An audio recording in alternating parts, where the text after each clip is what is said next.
Cette émission comporte des scènes de violence. Nous désirons vous en avertir. La caméra tourne. Nous avons une poursuite sur la rue Fermante. Tout ça est bien vrai. Ce soir, vous verrez des images saisissantes de poursuites policières réelles. Les plus meurtrières, les plus choquantes et les plus étranges jamais filmées par des caméras de télévision.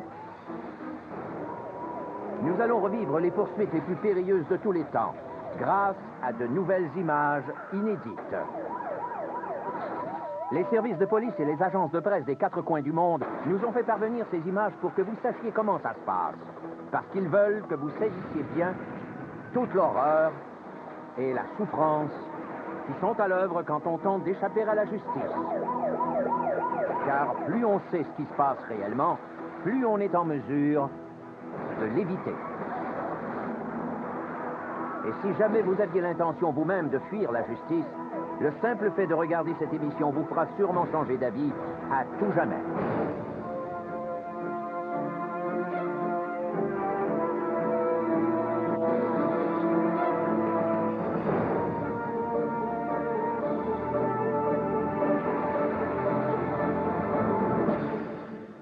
Je suis le shérif John Bunnell.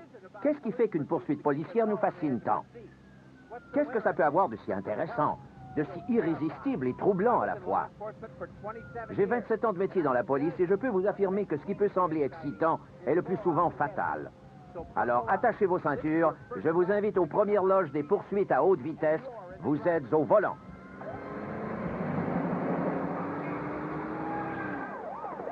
Sacramento, Californie. Un homme seul au volant d'une escorte blanche défie la mort. Il atteint une vitesse de 180 km/h en pleine heure de pointe. Ce gars-là a l'air d'être en mission suicide. Il ne s'en fait pas pour les autres. C'est un cas de violence conjugale. Un mari tente d'échapper à la justice après avoir sauvagement battu sa femme. Mais la poursuite prend une tournure dangereuse alors que le suspect s'engage à contresens sur la voie opposée. Attention, il roule n'importe comment. Il zigzague sur la route. Le suspect passe d'une voie à l'autre comme un fou furieux, d'un côté à l'autre de la ligne médiane. Il quitte enfin l'autoroute pour une route secondaire. Oh, il a presque perdu le contrôle. Il a failli grimper sur le remblai. Par miracle, personne n'est blessé. Mais cette course d'enfer est loin d'être terminée. La police est à ses trousses.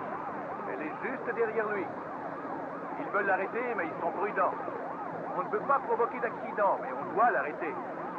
Le suspect ayant emprunté une avenue plus tranquille, les policiers saisissent l'occasion pour le pousser hors de la route. C'est terminé. C'est terminé. La voiture est renversée. L'auto de police l'a fait basculer à l'envers. Minute, attendez. Le suspect sort de la voiture. Ce gars-là n'abandonne pas. OK, les policiers sont sur lui. Il n'ira pas plus loin. Le cauchemar est terminé. Accusé de violence conjugale, de délit de fuite et de vol de voiture, ce batteur de femmes s'est fait battre à son propre jeu.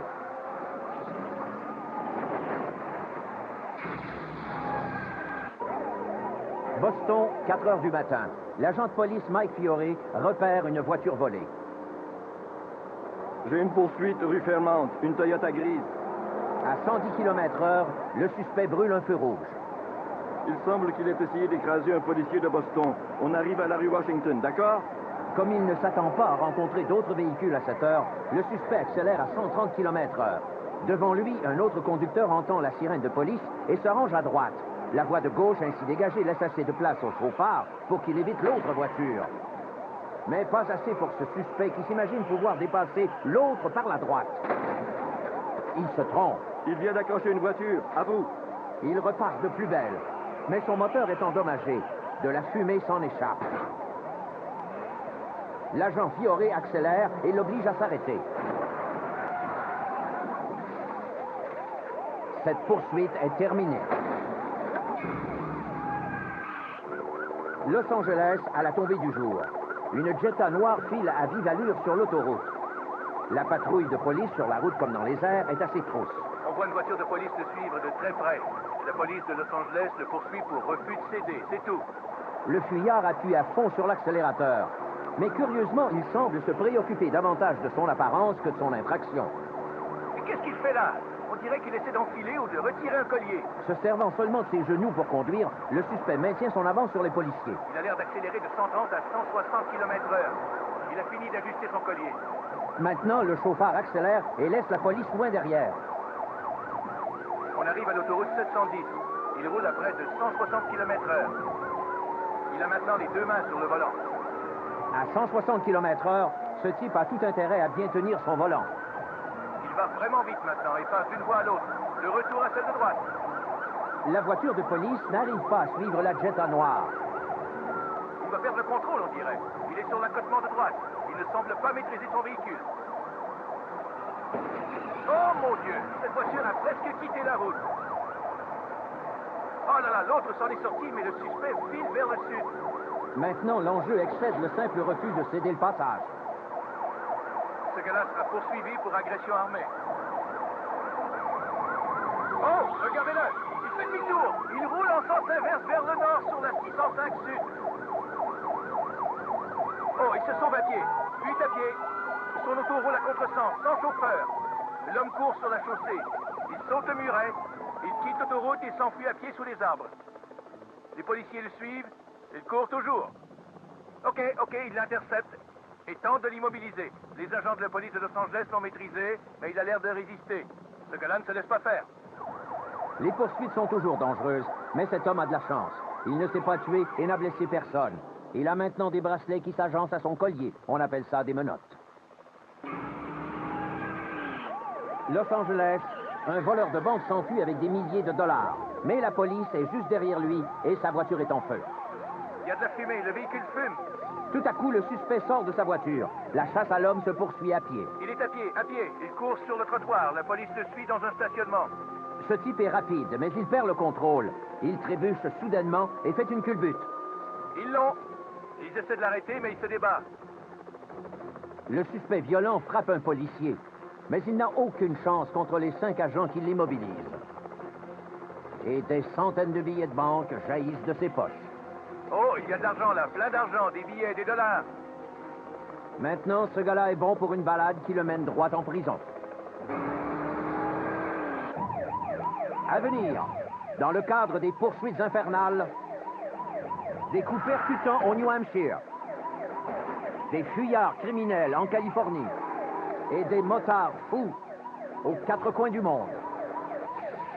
De l'action comme vous n'en avez jamais vu.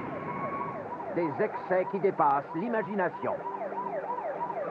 Les poursuites infernales reviennent après la pause.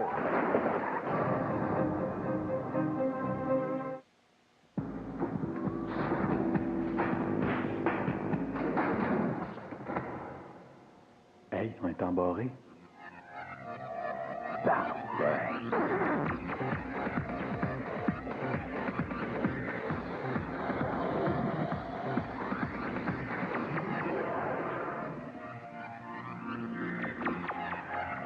Ça serait tellement parfait. Myrna, la pure perfection. Ah, c'est comme vous voulez, on a les dirigeants qu'on mérite. Mais lui, dans son cas, je sais bien pas ce qu'on a pu faire de si terrible. Le Canada est un pays extraordinaire, surtout comparé à des pays comme la Russie. Hey, eux autres, ils font dur. Pour vous donner une idée, leur parlement s'appelle le Diète, le président s'appelle Poutine. On dirait quoi qu'il se prend. Daniel Lemire en supplémentaire du 31 janvier au 3 février. Je l'ai vu au dernier G8, Poutine m'a dit il n'y avait pas l'air dans son assiette. Un samedi chanceux à TVA. Vous l'avez vraiment tué maintenant! À 18h30, le hasard fait bien les choses pour Suzy Prison. Tu es au courant que ce sont des clopards que tu as ces quoi? Et à 20h30, On n'arrête pas le train bancaire. rien n'est laissé au hasard Frappez quand même! Pourquoi? Parce que c'est moi qui vais le faire! avec Train d'enfer. Ce samedi, vous avez de la chance d'être à TVA dès 18h30.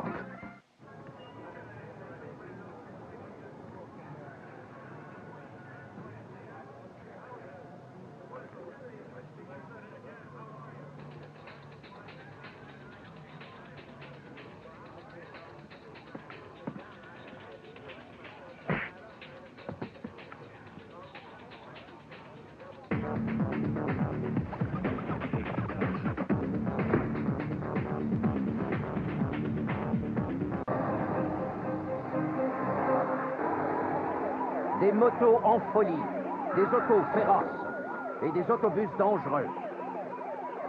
Il y en a qui fuient la police, d'autres qui foncent carrément dedans.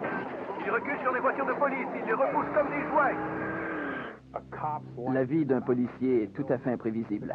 En début de journée, on ne sait jamais ce qui va arriver dans les 8 prochaines heures. Manchester, New Hampshire. Un camion est la proie des flammes sur l'autoroute. L'agent Chris Aucoin vient en aide à une victime quand une autre urgence se présente. Un criminel en fuite, ayant une bonne longueur d'avance sur les policiers, est sur le point d'arriver sur les lieux de l'accident. L'agent Aucoin démarre et se joint à la poursuite. À plus de 160 km/h, il rattrape le suspect. Le chauffard le coupe vers la droite. En un clin d'œil, il dépasse tous ceux qui le bloquaient. Il pousse son puissant bolide à la limite. La Z260 commence à surchauffer. L'agent Aucoin pousse son propre véhicule à fond. Amorçant une autre manœuvre téméraire, le chauffard traverse 3 voies pour emprunter la sortie. Tout aussi audacieux, le policier traverse sans hésiter le terre-plein. Le suspect a fait un tête-à-queue sur la bretelle. L'agent pense que ça se termine ici, mais ce n'est pas le cas. De nouveau à ses trousses, l'agent voit 2 phares qui foncent sur lui. Il tente d'intercepter le suspect, mais se fait frapper. Le suspect fait une autre manœuvre désespérée. Cette fois, il quitte la chaussée et descend le long du remblai, grossière erreur. Encore une fois, l'agent Aucoin n'abandonne pas. On arrête bientôt l'homme qui se terre dans son auto au cœur du marais nauséabond.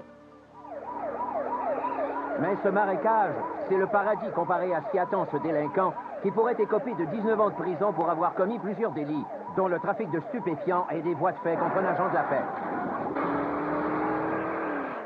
Los Angeles.